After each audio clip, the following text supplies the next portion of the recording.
A beautiful young city girl marries a Colorado rancher. The rancher spends most of the day in the pasture managing the cattle. He asks his wife, in his absence, to direct the insemination man to the barn to impregnate one of their cows. You'll know which cow I picked because I drove a nail into the 2x4 above her stall, the rancher tells his wife. And with that, the rancher heads for the pastures. Later that morning, the artificial insemination man arrives and knocks on the front door. I came to inseminate the cow, he says. The young woman motions for him to follow her and takes him down to the barn. As they walk along the rows of cows, she sees the nail in the 2x4 above the stall. This is the one right here, she tells the man. The man assumes by her city accent and fancy clothes that she knows nothing about farming. He asks her in a mocking tone, Tell me, young lady, how do you know that this is the right cow to be bred? That's simple, she says, by the nail that's over its stall. The man continues in a condescending tone, And what, pray tell, is the nail for?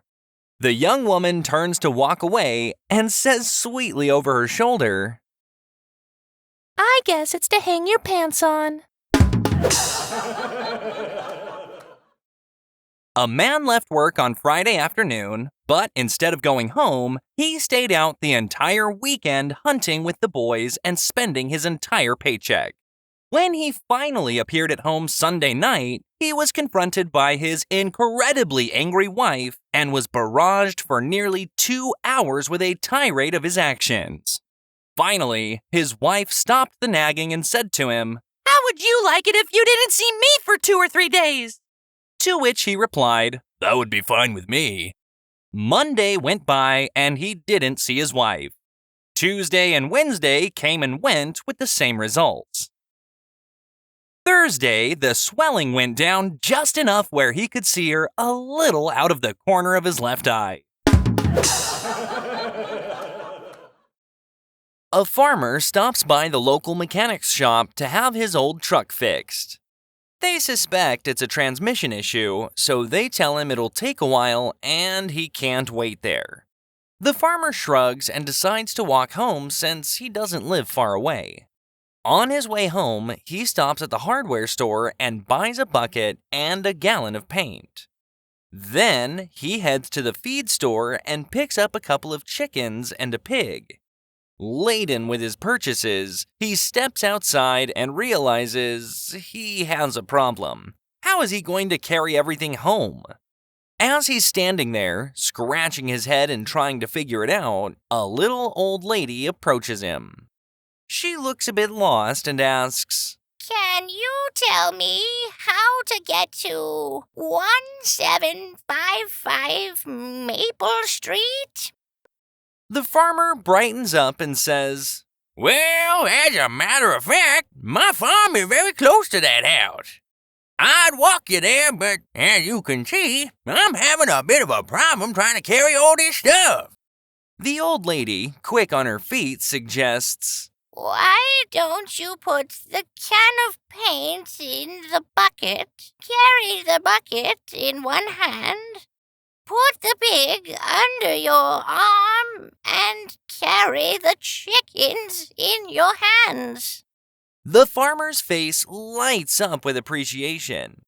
Why, thank you very much. That works perfectly, he exclaims, and they set off together. As they walk, the farmer says, Let's take my usual shortcut through this alley. We'll be there in no time. The little old lady stops and looks at him suspiciously. I am a lonely widow without a husband to defend me. How do I know that when we get in the alley, you won't have your way with me? The farmer, exasperated, looks at her and says, Holy smokes, lady! I'm carrying a bucket, a gallon of paint, 2 chickens, and a pig. How in the world could I do that? The old lady points to the items he's carrying and replies, Set the pig down, cover him with the bucket, put the paint can on top of the bucket, and I'll hold the chickens. Two golfers were approaching the first tee. The first guy reaches into his golf bag to get a ball and says to his friend, Hey, why don't you try this ball? He then pulls a bright green golf ball out of his bag and says, Use this one. You can't lose it. His friend replies, What do you mean you can't lose it? The first man says, I'm serious. You can't lose it. If you hit it into the woods, it makes a beeping sound. If you hit it into the water, it produces bubbles. Even if you hit it on the fairway, smoke comes up in order for you to find it. Obviously, his friend doesn't believe him, but he shows him all the possibilities until he is convinced. The friend says, Wow, that's incredible. Where did you get that ball? The man replies, I found it. A little old lady was walking down the street dragging two large plastic garbage bags behind her. One of the bags was ripped, and occasionally a $20 bill fell out onto the sidewalk. Noticing this, a policeman stopped her and said, Ma'am, there are $20 bills falling out of that bag. Oh, really? Darn it! said the little old lady. I'd better go back and see if I can find them. Thanks for telling me, officer. Well, now, not so fast, said the officer. Where did you get all that money? You didn't steal it, did you? Oh, no, said the old lady. You see, my backyard is right next to the football stadium parking lot. On game days, a lot of fans come and pee through the knothole in the fence, right into my flower garden. It used to really tick me off. Kills the flowers, you know. Then I thought, why not make the best of it? So now, on game days, I stand behind the fence, by the knothole, real quiet with my hedge clippers. Every time some guy sticks his thingy through my fence, I surprise him with the clippers and say, Okay, buddy, give me $20 or off it comes. Well, that seems only fair, said the cop, laughing. Okay, good luck. Oh, by the way, what's in that other bag? Well, you know, said the little old lady. Not everybody pays. Two guys are walking through the woods one day when they stumble across a big, deep hole. The first guy peers into it and says, Wow, that looks deep. The second guy says, It sure does. Let's throw a few pebbles in there and see how deep it is. We'll be able to tell the depth by how long it is before we hear the noise of the pebbles landing. So they pick up a few pebbles and throw them in and wait. Nothing. There's no noise. The first guy says, Wow, that's really deep. I know, let's throw one of these great big rocks down there. That should make a noise. So they pick up a couple of football-sized rocks and toss them into the hole and wait. And wait. Again, nothing. They look at each other in amazement. Then the first guy gets a determined look on his face and says, Hey, over here in the weeds, there's a railroad tie. Help me carry it over. When we toss that sucker in, it's gotta make some noise. So the two of them drag the heavy tie over to the hole and heave it in. Once again, not a sound comes from the hole. Suddenly, out of the nearby woods, a goat appears, running like the wind. It rushes toward the two men, then right past them, running as fast as its legs will carry it. Suddenly, it leaps in the air and into the hole. The two men are astonished with what they've just seen and look at each other in amazement. Then, out of the woods, comes a farmer who spots the men and ambles over. He asks them, Hey, have you guys seen my goat out here? The first guy says, You bet we did. Craziest thing I ever saw. It came running like crazy and just jumped into this hole and disappeared. Nah, says the farmer. that couldn't have been my goat. My goat was chained to a railroad tie. A man walks into a bar and says, Bartender, give me 2 beers. One for me and one for my best buddy. The bartender says, You want both beers now, or do you want me to wait until your buddy arrives to pour his? The man says, Oh, I want them both now. I've got my best buddy in my pocket right here. With that, he pulls out the little 3-inch man from his pocket. The bartender is shocked. Wow, and you mean to tell me he can drink that much beer? Oh, sure, he can drink it all and then some. The man replies. So, the bartender proceeds to pour 2 beers. Sure enough, the little guy downs the entire beer.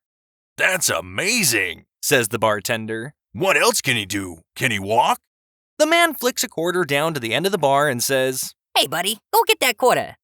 The little guy runs down to the end of the bar, picks up the quarter, runs back and hands it to the man. The bartender is totally amazed by this display.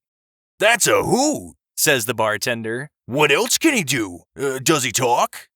The man looks up at the bartender with a look of surprise and squawks. Talk? Sure, he talks too bloody much. Hey, buddy, tell him about that time we were in Africa on safari. And you told that witch doctor to go himself. Fred is 34 years old and he's still single. One day, a friend asked, Why aren't you married? Can't you find a woman who will be a good wife? Fred replied, Actually, I've found many women that I have wanted to marry, but when I bring them home to meet my parents, my mother doesn't like them. His friend thinks for a moment and says, I've got the perfect solution. Why not find a girl who's just like your mother? A few months later, they meet again and his friend says, Did you find the perfect girl? Did your mother like her?